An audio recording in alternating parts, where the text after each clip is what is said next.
Okay, let me expatiate a bit on this. One way of being real on this level of life is accepting and acting out one's humanity.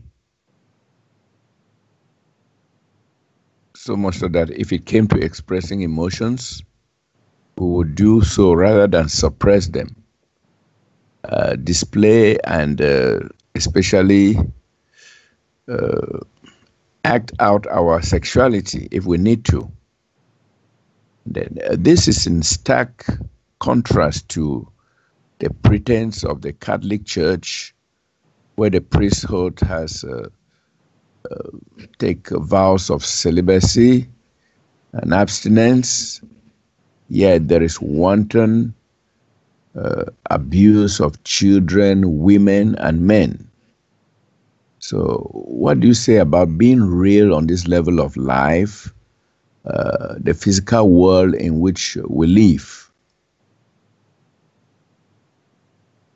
Well, it's more than obvious. The people that make the rules and regulations that restrict everyone don't seem to consider the fact that, well, they do consider the fact that it doesn't apply to them.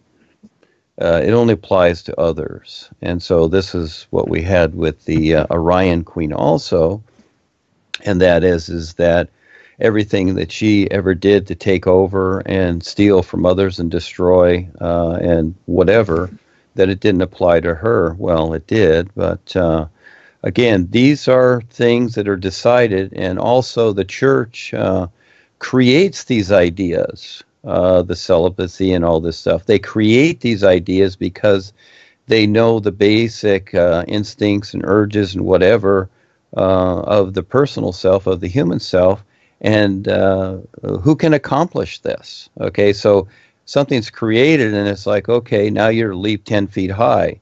That could be the idea too, replacing celibacy or whatever. So again, who can do that? Again, these are tricks that have been decided, and each individual has the right to choose. So it's not up to the church. Who is the church? Who are they? Okay, who are they to decide for others? So again, it's all choice, isn't it? They chose to make these funny things up, and they've gotten a lot of people to agree to all this funny stuff because that's all it is: belief in gods and saviors, and their routines, and the nuns, and just all this stuff, and the priestcraft and the sacrificial nonsense. It all comes from the reptilians. But again, it's choice, isn't it? And so we have these ideas in the world, but I don't ever consider them. It's like, and each person has the right to decide whatever they want, and each person does. And really, everything's fine if that's what you want to do. Go for it. You'll figure it out, or you won't. Yes. Go ahead, Charles. Yeah, what you say is really pertinent, because I was watching a YouTube video, and I saw how the priesthood was exposed. People came out with their testimonies, how they were abused from childhood, maybe when they were mass servants and all the like, and how some of these people, like you say, the life on this level is real. It's real to this world. But then, and I think we should act it out rather than suppress some things which need to be expressed just because we want to belong to it. That's to a certain category, a category called holy men or men of God and all that. And you see the kind of atrocities they are committing all around the place in the name of God. So I think if they knew about the new presentation, they would know that we have to be real. Yeah, we have to be real, and you make no pretense of this. You always talk about somebody being real, about people being real in what they do. Yeah, be yourself. And I think this is something which makes people takes out the hypocrisy in people. Yeah, because many things have been labeled here as good and bad, sinful and righteous and all the like. And so that is how they pretend to fall in one category and not the other. But then they are always exposed in the end. Can I interject here a second, Charles? And that is that as you've brought this up and the exposure of the church, which is constant. Like I said in the past, I wrote a group. It's called All Deception Shows Up. And it always does. And it always will, because it's cause and effect. It's going to leak out somewhere. Okay. And so, the Nazis, as an example, Adolf and and his Nazi buddies, they provided an excellent demonstration. In other words, they went around, harassed people constantly, arrested them, beat them in the streets, whatever, like we see the police beatings and things today. And what's the idea of this? To really create fear, that people are afraid. And so it would seem as though that, oh, the church is being exposed. Oh, that's like a good thing. And that we're seeing what they're doing. But actually, are they purposely being exposed so that it sends fear to people about what they've always done? You see? So there's two sides to it. So they play both sides. They play both sides of the marketing ploy here, because this is human farming. And this is just like the warden in the prison going out into the prison yard and making examples of some of the inmates, you see, because a lot of people are waking up more so that this is human farming. And it's not about good or bad here. It's about you're in a prison farm. That's it. And if you don't wake up, you're stuck here because you've been here lifetimes, and it's going to be the same. There's no fixing the earth. Even though we talk about the natural environment, people make choices here. Everybody's driving their cars and polluting the world every day. How many people out of the 8 billion here are interested in running their car on water? Very few care less. They don't care. And so again, what I see many sides to the exposure. They don't care about the exposure. They don't care if all of their dastardly stuff and murders and kidnappings of children and other things and how they eat them, etc. They don't care if it's exposed, because it sends fear into the masses, because the masses, they have nowhere to go. But we do have the real cure, and we can show them what's going on. But then again, they're going to try and figure it out literally, and it's not going to work. So when I see these things in the news, many times it's a ploy to be exposed, to send the fear. It's just like the IRS does. What they do, the same thing, is that they will put out a fear alert. It's like, okay, we're going to audit, 10% more people this year. Well, they may or may not. That's a lot of people. Out of just even the United States, you got 300 or 400 million. 10% is a lot of people. That's going to take a lot of time. But they can put out the fear factor, and they don't even have to audit the people, because now everybody's afraid, and they're going to, most of them are going to turn in their taxes because they don't want to be audited. So again, it's a fear projection, isn't it? And so when people know what they're doing, they're afraid. Just like they know that, hey, the enemy's over there across the border, they're afraid.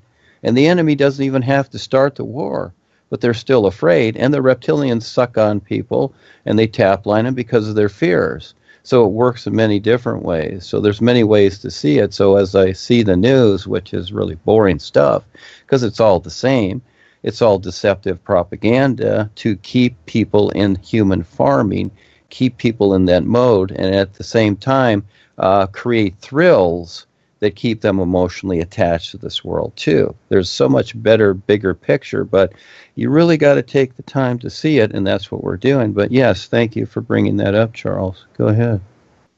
Okay, thank you for that additional explanation. Really throws more light on the many phases of the Kalum God. Okay. Okay, we have Josiane here, whom I've been talking this past few days, and we're really happy to have her on board. And I think Josiane has some very beautiful experiences she wants to share with us. And so could we give her some time to say something, Josiane? Hi. Hi, Josiane, Hi, welcome. everybody. Hi. Hi, Duane. Hi, everybody. Yes, go ahead, Yeah. young lady. Go ahead. Okay. So I don't know where to start. Should I ask question or share the experience first? Yeah, you can share your some critical experiences, and then you ask any questions that you think you want more light thrown on. Okay. So okay. My experience is about the real guy because it's one of my questions. How do you know that they are the real guy? If it's like when you are in now you're sleeping. Because I'll be having people like coming to get me out in my dreams, like my body out. So like it happened like 7 months ago, like almost 7 months ago, before I discovered they knew you. When I was doing my research, like about everything. So while I was in my bed, I just started to have like astral projection. Is it astral projection? Yeah. I was in my bed and then somebody pulled me out of my body.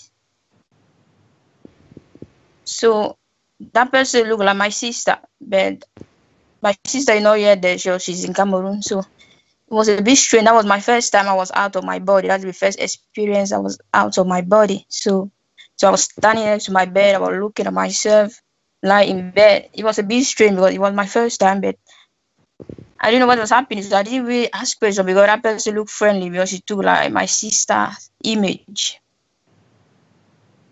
So then I went back to my body because it was a bit like scary for me because I've never done that before. So I went back to my body. Then later, like three months ago, yes, I was sleeping. I heard sound of bees, like bees. As I was hearing the sound of the bees in my ears, and I was feeling like I was get transported out of my body, like in the air, flying. So I never have that feeling before. I used to be scared of bees before, like bees scare me before. So like I wake up. When I wake up, I found myself outside of my house at the rooftop, like outside of the rooftop of my house. So I look around me, I was surrounded with bees. So they were transporting me, like fly with me. So I didn't know what was happening. I was like, what is going on? I just said, I want to go back, like go back to my body. So they let me go back to my body. Then when I went back to my body, I was very scared. I didn't know what was going on. So since I've been having like all the time, my body is coming out. I don't know how it's coming out. Sometimes it's just coming out. Sometimes I'm around my house. Sometimes I'm outside in my garden because I have a garden. Yeah. So then I discovered a new presentation. Yes, I learned about like it's no good to start projects or with all those entity, all this because I didn't really go out like anywhere. I was just always around my house. That's all. Because I read online that sometimes it can be bad, possession, and everything. And then I discovered they knew you. So I said, okay, I will not go anywhere unless I meet the real guy that will guide me out to take me to the real places. And then five days ago, yeah, I was lying in my bed, I was sleeping. I finished to do the new session because I do it every night, 2 times per day. In the morning, the shower before I go to bed. So I was sleeping 5 days ago. I just saw because I have a fireplace, like a chimney. I have a downstairs living room, the upstairs in my bedroom. There's a chimney, like yeah. So I just saw many butterfly. They were coming through the chimney. So they were all on top of the ceiling of my room. like doing the circle. There were a lot of them. So they came and get me, like drag me out of my body. So like, I was very tired. Like they tried 2 times, like holding my hand, pull me out. The first time I didn't want to come out, they pulled me again. The second time, I didn't. So they left me. They went back. Like they came in the chimney house. So like it was like really a bit strange. So I was thinking that, so what is going on? Like I don't know if they bad entity or real guy, because I was surprised. I spoke to Charles about it like days ago. So he was trying to tell me that that is the real guy trying to take me out for adventure. I don't know. So yeah, that's my experience. Yeah. Hello? Yes, I'm Yeah, here. hello, yeah. Oh, go ahead, Charles. Go ahead. Yeah, and one more thing. So that was the question, one of my question, like, how do you know is the real guy, like, it's come to get you out of your body, or to take you to adventure, or to show you things? Because I remember I shared it once with Anton. Like, Anton was telling me that I should go out and have fun. I should go out and have fun. But I was like, I don't want to have, like, bad entity attaching to me. Because, and also one more thing, like, when I started to do the New Year session too, before I do the New Year session, when I used to come out of my body, I used to fly through the wall, go to any room in my house or in my garden. But since I started to do the New Year, I can't go out anymore. Like, there's a shield, my wall, and I'm like the shield. I cannot more fly through the wall. I cannot more leave my room or go to the next room. It's blocks everywhere around me. So yeah, I wanted to know the meaning of this. Thank you. Thank you for listening. Wow.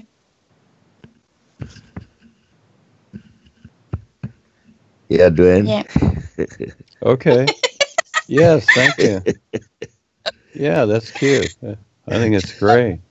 Scary bees. Yeah. Well, in the first place, many times, we have the experience, and some more than others, of projecting the astral body. This is where we, just many times automatically do it. Like anything, we each lifetime we become the prodigy. You might say we're just able to do this because we've done it before. And so, as you come into the new you, well, now that you might say there's a different direction, because that is an experience. It's all valid, very valid, but at the same time, it's very limited. So again, now the boys are showing you and they're preparing you. And so this is where you learn to recognize what's going on. So you can ask the question, well, how do I know this is real guides or it's real guidance? Understandable. And it's like anything. It's like going on a trip. How do you know you're going to make it there? You don't. You really don't, but you can think in your mind that you do. So you just have to take the risk. But I would say by the very fact of what's demonstrated, you have bees and you have butterflies, and they're pretty harmless. So that's why they're coming to you instead of a person, you might say sometimes. It just depends. It's everybody's different. And sometimes they appear as a relative or like your sister or your dad or your mom because they appear friendly. If they appear many times as who they are, people become startled, you see. And so again, they're appearing as bees and butterflies. As like, come fly with us. They're going to show you more. So, but look at it not from so much your literal mind, your mind and your fears, but intuitively take a look at it and really gain an insight as to what's going on. And it's kind of like you're like Peter Pan in a Disney movie, and that's really what life is all about. It's not this solidness, it's just more real and flexible. So you will know through your experience, etc. And this is where we've come through all these lifetimes to, with whatever we've done, and eventually we figure it out. So you will figure it out. And I would say, hey, you're fine. But there is a difference between the astral projection and your real awareness. And so you'll figure that out too. Pretty soon you'll start to see it. You see, and that's the fun part.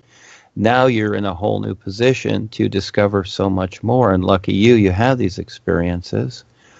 Because many people, they want experiences with the new you, and they don't get them because they can't see past their literal self. They're very attached to it. So, but you do, lucky you. You have the childlike heart, and I would say you're fine.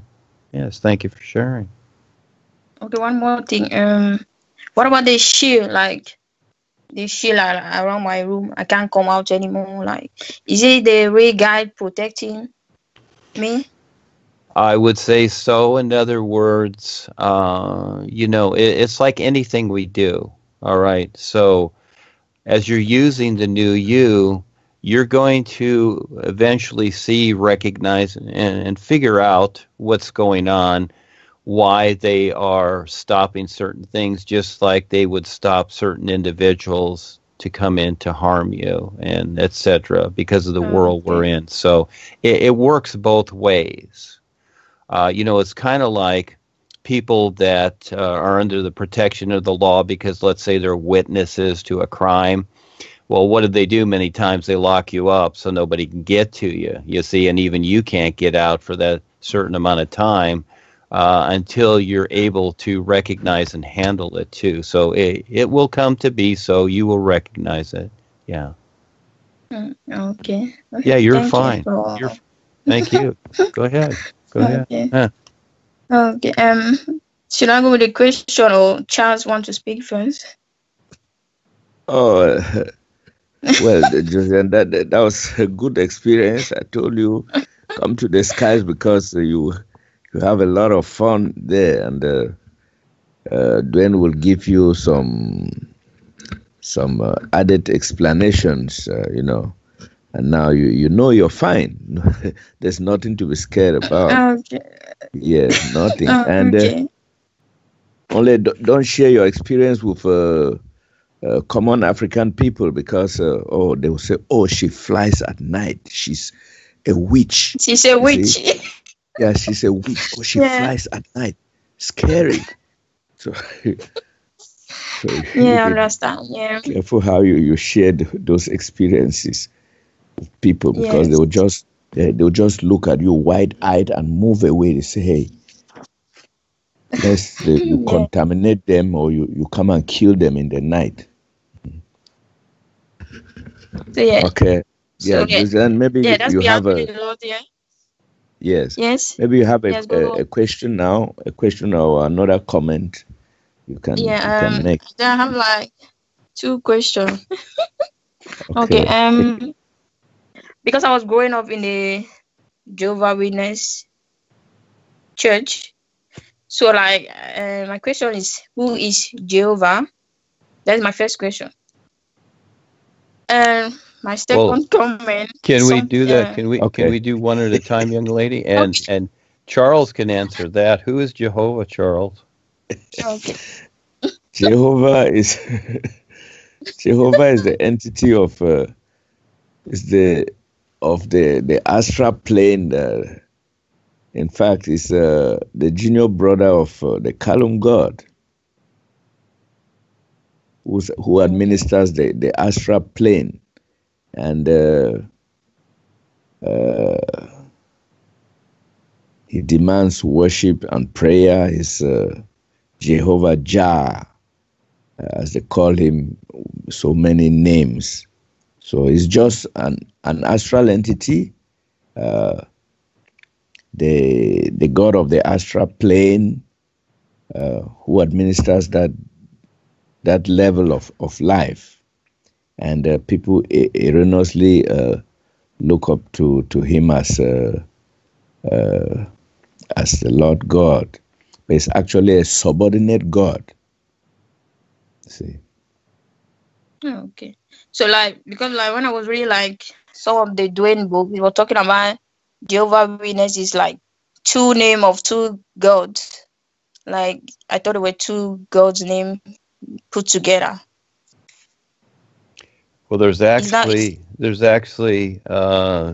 if some people categorize this stuff, young lady, and there's actually thousands of gods. It's according to what you decide and whatever you want to create a belief to or whatever. So again, the world controllers who head the human farming here, well, they play many sides. They create many different situations, and they create many gods for people to look to really keep everything and everybody confused to where nobody knows is what, but so you just pick your god and this is like, okay, that's your god. Like in India, they have Vishnu and Shiva, and, in different parts of the world everybody's got their god, Jesus, Krishna, Muhammad, whatever it is, or their savior, what have you. It's just,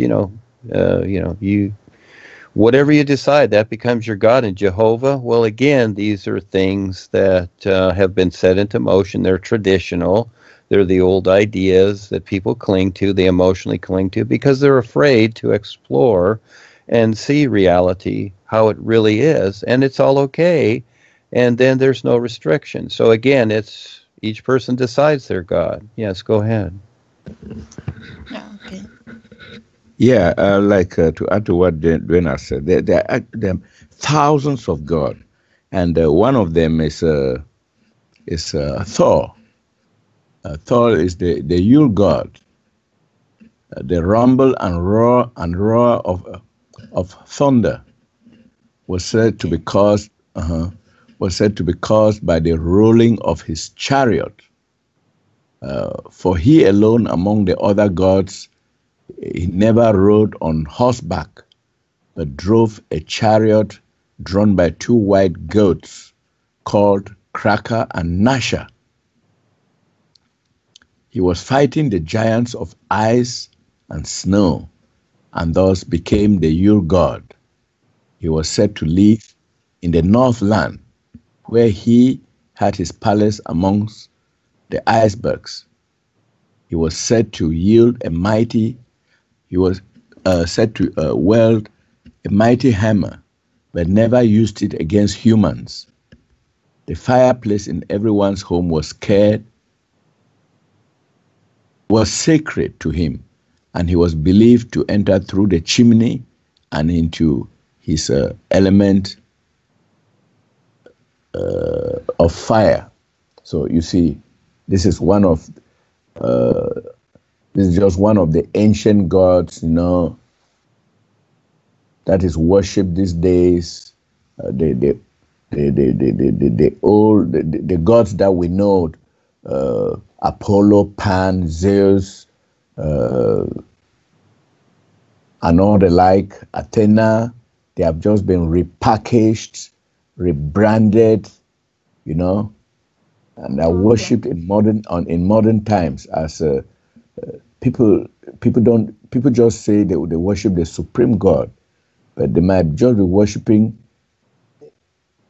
yes, just a subordinate God.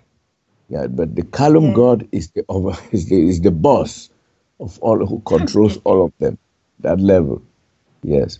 Okay, I understand. So no matter whether you belong to you are a Jehovah's Witness, or you are a Catholic, or you are a Presbyterian, or you are a Baptist, well, it makes no difference. You are worshiping just one of the same entity, or another aspect of it. Yes.